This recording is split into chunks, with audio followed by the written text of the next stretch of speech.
the number one thing, probably the most asked question that I get asked on a daily basis is, Troy, what are the Knicks doing with the backup center position? Are they going to utilize the MLE? Are they going to trade for somebody at some point in time at the trade deadline to get a backup center on this team, on this roster? Or potentially, are they going to try to trade Mitchell Robinson for a starting position center?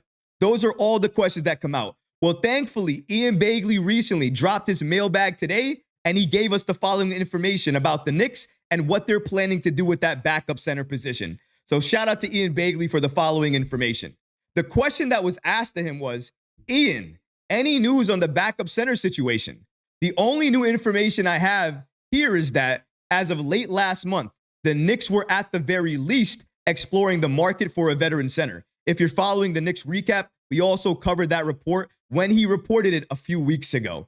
Earlier this offseason, the Knicks had some interest in signing Bruno Fernando. Fernando signed a non-guaranteed deal with the Toronto Raptors in early August. As noted last month, the Knicks also made an offer to Omer Yurtseven early in free agency. Yurtseven didn't give the offer strong consideration and last week agreed to terms with Europe's club Panathinaikos, which I believe is a Greece team. The Knicks still have access to the taxpayer mid-level exception to use in free agency, but I don't see any available free agents who would command a $5 million per year. Now, on this channel, we did cover it, and we did mention that, in my opinion, one of the players the Knicks can target is Bismack Biyombo. He would fit that $5 million level there. The only question is, would the Knicks want to go after him? To Ian Begley's point here, maybe the Knicks know he's available and are not targeting him because they don't want to go after him. Maybe they want to wait. They want to utilize that MLE maybe at the buyout when there's a buyout market and potential players find their way there. There's a lot of options for the Knicks right now. But Begley continues here by stating one of the fans asked him about the possibility of upgrading the backup spot via a trade. But trade rules for teams above the first apron are prohibitive. But I think the Knicks will still continue to explore every option until they find a backup or it becomes clear that they don't need one because the current centers are thriving. Huckaporty is a rookie. Sure, the Knicks can play Randall at the center in the second unit, but does that give them enough depth at that position? That remains the open question as we get closer to training camp. And see, that's the main thing right there, the main question that we have. Do we have enough depth at center position right now? If we head into the season right now with our current roster and all things being the same, potentially Mitchell Robinson missing the start of the season, are we okay at that position?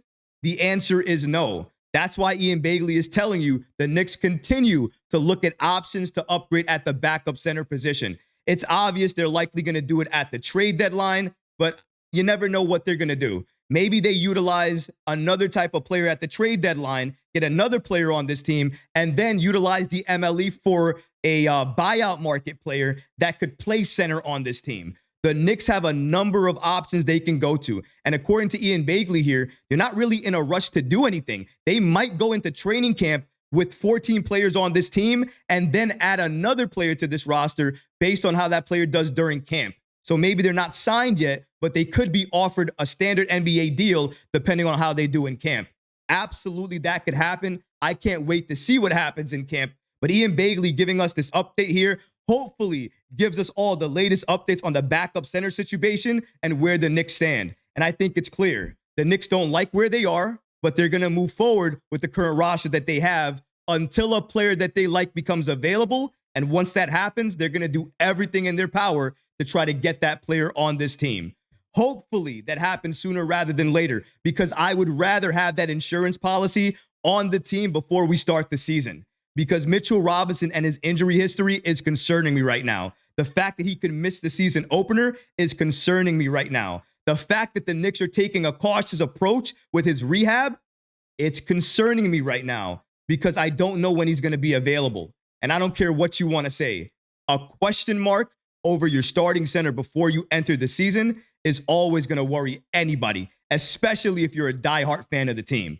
Shout out to today's sponsor, Southern New Hampshire University. One question I often get asked is, how do I get into sports journalism? And honestly, you need the right guidance, but more importantly, you need the right resources. When I started, I really couldn't find the right resources or guidance to help get me where I wanted to go. But thankfully, Southern New Hampshire University offers a sports management program that helps you prepare for your dream job and helps you get the resources that you absolutely need. Southern New Hampshire University, also known as SNHU, has an online sports management program that lets you turn your passion for sports into a degree. You'll learn about the business and economics of sports, sports management principles, and how to gather and analyze data. This degree can help prepare you for a career as an athletic director, sports information director, marketing manager, and other exciting roles in the sports industry. You'll be able to tap into SNHU's network of graduates working in sports-related organizations. You'll have the opportunity to take advantage of an internship or experiential learning course within the field. Your courses are taught by faculty with real-world experience, so you'll have the opportunities to connect with people in the industry. And the best part is, when you graduate, SNHU will still be there to help you as you begin your job hunt. SNHU is accredited, nonprofit, and has radically affordable tuition. SNHU was voted one of the country's most innovative universities by U.S. News and World Report. Honestly, you guys know me. I would never sponsor anything on this channel if I didn't believe in it. But SNHU's program for sports management, I believe in it. I think if you need the resources and you have a passion in sports and you want to turn it into a profession, into an actual career, Southern New Hampshire University Sports Management Program is the best of the best and something you must go into if you want to take your career in sports to the next level. Go to snhu.edu/KnicksRecap to see if you qualify for the SNHU Sports Management Program. You can also find the affiliate link for this program in the video description.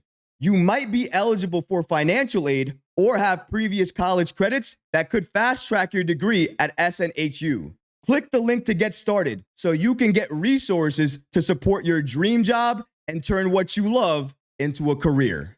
And now, let's get back to the video. New Lord says, just rewatched Achiuwa at center during the 76ers playoffs. He's a solid center. He is, but the problem is he going to be solid over the course of maybe 40 games or 35 games? Because remember, we're going to need this backup to play significant minutes and maybe even starter minutes if Mitchell Robinson goes down. Look at what we're starting talking about right now. Mitchell Robinson may not be available to start the season. And if we're not going to have him available to start the season, then who am I looking at then? I'm just looking at who? I'm looking at Achiuwa and Sims as the only players I have at center. That's why they're talking about right now potentially playing Randall at the 5 or OG at the 5, because we have to talk about it. Because if we don't, if anything happens to Mitch, if he's out for an extended period of time, if Jericho can't go, if Preston Achiuwa is getting cooked on that end for the center position, we're going to have to make a change. And one of the only ways to do that potentially is going to have to move OG to that center spot. But I caution the Knicks to do that, because if you do it, you might open him up to injuries he may not have had if he didn't have to play those minutes. So it's something worth considering and talking about. If you enjoyed these clips from the live show, be sure to subscribe to the channel and have notifications turned on so you don't miss any new episodes or when we go live. Thanks for watching, Knicks fans, and until next time, peace.